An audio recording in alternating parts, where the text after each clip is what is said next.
മിഠായി തെരുവൊക്കെ കണ്ട ശേഷം നല്ലൊരു സമയം നോക്കി ഞങ്ങൾ കോഴിക്കോട് ബീച്ചിലെത്തിയിട്ടുണ്ട്. ഉച്ചയ്ക്ക് 1:30. എങ്ങനെയുണ്ട്? നല്ല സമയമല്ലേ? ബീച്ച് കാണാൻ പറ്റിയ ടൈം അല്ലെങ്കിലും ഫുഡ് കഴിക്കാനുള്ള സമയമായിട്ടുണ്ടല്ലോ. അവിടുത്തെ മെയിനായിട്ടുള്ള 2 സാധനങ്ങൾ ഞങ്ങൾ കഴിച്ചായിരുന്നു. മുട്ട മസാലയും കല്ലുമ്മക്കായ ഫ്രൈയും.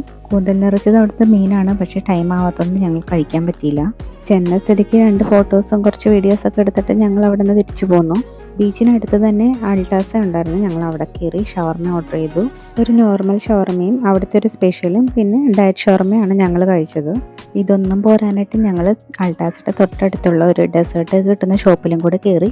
അവിടെ നിന്ന് ഞങ്ങൾ ബ്രൗണി പിന്നെ 2 പേസ്ട്രീസും ഐസ്ക്രീമും പിന്നെ ഷേക്കുമാണ് പറഞ്ഞത്. പിന്നെ ഒരു തലശ്ശേരി ബിരിയാണിയും കൂടി വാങ്ങിച്ചായിരുന്നു. ഒരു വെറൈറ്റിക്ക് വേണ്ടി ഷേക്ക് പറഞ്ഞത് അഞ്ചീറിൻ്റെ ആയിരുന്നു. കഴിച്ചു തുടങ്ങിയപ്പോഴാണ് ഒന്നും ഗൂഗിൾ നോക്കായിരുന്നു എന്ന് ഓർത്തത്. കാരണം അഞ്ചീർ എന്താണെന്ന് അറിയില്ലായിരുന്നു.